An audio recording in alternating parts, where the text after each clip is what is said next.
নমস্কার বন্ধুরা, welcome to ইউনিকন। তো বন্ধুরা, তোমরা অনেকেই মাতিসা পাথিরানার ইনজুরি নিয়ে জানতে চাইছো, তার ইনজুরির কি আপডেট, সে কতদিনের জন্য ছিটকে যেতে পারে, কলকাতা নাইট রাইডার্সের জন্য মেনলি সেই খবরটা তোমরা জানতে চাইছো। শ্রীলঙ্কার হয়ে খেলবে কি খেলবে না তাই নিয়ে হয়তো খুব একটা বেশি মাথা ব্যথা তোমাদের নেই। কিন্তু দেখো, সত্যি বলতে কি এখনো অবধি যখন আমি ভিডিওটা বানাচ্ছি মাতিসা পাথিরানার স্ক্যান আপডেট কিন্তু এসে পৌঁছয়নি। মানে সেখানে শ্রীলঙ্কান ক্রিকেট বোর্ডও পাইনি। বাট যেটা শ্রীলঙ্কান ক্রিকেট বোর্ড এক্সপেক্ট করছে, মানে শ্রীলঙ্কান ক্রিকেট বোর্ড বা ক্রিকেট টিমের যে ফিজিও, সে যেরকমটা জানিয়েছে যে মাতিসা পাথিরানার পক্ষে এই টি-20 বিশ্বকাপে অংশগ্রহণ করা মুশকিল। এই টি-20 বিশ্বকাপে মাতিসা পাথিরানা অংশগ্রহণ করতে পারবে না। তার বিকল্প হিসেবে শ্রীলঙ্কা বেশ কিছু নাম নিয়েও আলোচনা করছে। নুয়ান থুসারা, দিলসান মতিশঙ্কা, বিনোডা ফার্নান্দো, এই কিছু নাম নিয়ে আলোচনা চলছে যে যখন তারা মাতিসা পাথিরানার ব্যাপারে কনফার্ম আপডেটটা পেয়ে যাবে, বিকল্প প্লেয়ার হিসেবে যাকে স্কোয়াডে আনতে পারবে। তো সেখানে বুঝতেই পারছো মাতিসা পাথিরানার পক্ষে এবার টি-20 বিশ্বকাপে অংশগ্রহণ করা মুশকিল। তো যেটা একটা ইনিশিয়াল পর্যবেক্ষণ করে শ্রীলঙ্কান ক্রিকেট টিমের ফিজিও জানিয়েছে যে মাতিসা পাথিরানার যে ইনজুরি, সেটা সারতে 3 থেকে 4 সপ্তাহ লাগবে। সেই জন্য সে টি-20 বিশ্বকাপে অংশগ্রহণ করতে পারবে না। তো সেটা মোটামুটি শ্রীলঙ্কান ক্রিকেট বোর্ডের ফিজিও জানিয়েছে। স্ক্যান এলে ব্যাপারটা ক্লিয়ার হবে, কনফার্ম করা যাবে। কিন্তু এবার যদি শ্রীলঙ্কান ক্রিকেট বোর্ডের যে ফিজিও, তার যদি পর্যবেক্ষণ সঠিক হয়, তাহলে কলকাতার ফ্যানেদের চিন্তা করার কোনো কারণ নেই। শ্রীলঙ্কার জন্য অবশ্যই আর এই টি-20 বিশ্বকাপে মাতিসা পাথিরানা অংশগ্রহণ করতে পারবে না।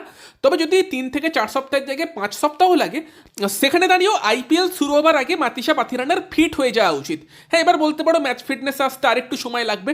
তো যদি সেখানে আইপিএলের শুরুর দিকের কিছু ম্যাচও মিস করে, একটা বা দুটো ম্যাচও মিস করে, সেটাও হতে পারে যে একটা দুটো ম্যাচ মিস করলো, তো তারপর সে পুরোপুরি ফিট হয়ে ফিরবে। সেখানে তাকে নিয়ে তাহলে আর চিন্তার জায়গা থাকছে না, তার রিপ্লেসমেন্ট নিয়ে ভাবনা চিন্তার জায়গা থাকছে না। কারণ মাতিসা পাথিরানাকে একটা লং টার্ম প্ল্যানিংয়ে কলকাতা নাইট রাইডার্স নিয়ে এসেছে। সেখানে যদি শ্রীলঙ্কান ক্রিকেট বোর্ডের ফিজিওর কথা ঠিক হয়, সেই জায়গাতে কলকাতা নাইট রাইডার্সের হয়ে হয়তো মরসুমের প্রথম থেকেই সে অ্যাভেলেবেল থাকতে পারে, অথবা ম্যাক্সিমাম একটা বা দুটো ম্যাচ মিস করতে পারে, এবং তার কোনো রিপ্লেসমেন্টের দরকার নেই। তো সেটা হলে অবভিয়াসলি কলকাতা নাইট রাইডার্স ফ্যানেদের চিন্তা করার কোনো কারণ থাকবে না। সেটা কলকাতার জন্য একটা ডেফিনেটলি বড় সুখবর। বাট ব্যাপারটা কি, যে যতক্ষণ না আমাদের সামনে একদম অফিসিয়াল কনফার্মেশন আসবে, স্ক্যান রিপোর্ট আসবে, বলা তো যায় না যে স্ক্যান রিপোর্ট একটু অন্য কিছু এলো, তখন সেটা চিন্তার ব্যাপার হতে পারে। তবে আশা করছি অতটাও সিরিয়াস কিছু না। যে ফিজিও আছে তারও যথেষ্ট অভিজ্ঞতা আছে, সে যখন বলেছে যেন তার কথাই ঠিক হয়। তো সেই জায়গাতে মাতিসা পাথিরানার ইনজুরি নিয়ে এই আপডেটটাই আছে। এখনও কনফার্ম স্ক্যানের আপডেট আসেনি, বাট শ্রীলঙ্কার ফিজিওর মতে সে 3 থেকে 4 সপ্তাহের জন্য ছিটকে যেতে পারে, তার সুস্থ হতে সময় লাগতে পারে। ফলে টি-20 বিশ্বকাপে আর মাতিসা পাথিরানার অংশগ্রহণ করা মুশকিল, খেলতে আর হয়তো পারবে না। বাট ডেফিনেটলি 3 থেকে 4 সপ্তাহের জন্য ছিটকে গেলে, সেটা যদি 5 সপ্তাহও হয় ফিরতে, সেখানেও আইপিএলের শুরু থেকে তার অ্যাভেলেবেল থাকার কথা। আর একটু বেশি সময় লাগলে একটা বা দুটো ম্যাচ মিস করতে পারে। এই আপডেটটাই বেরিয়ে আসছে।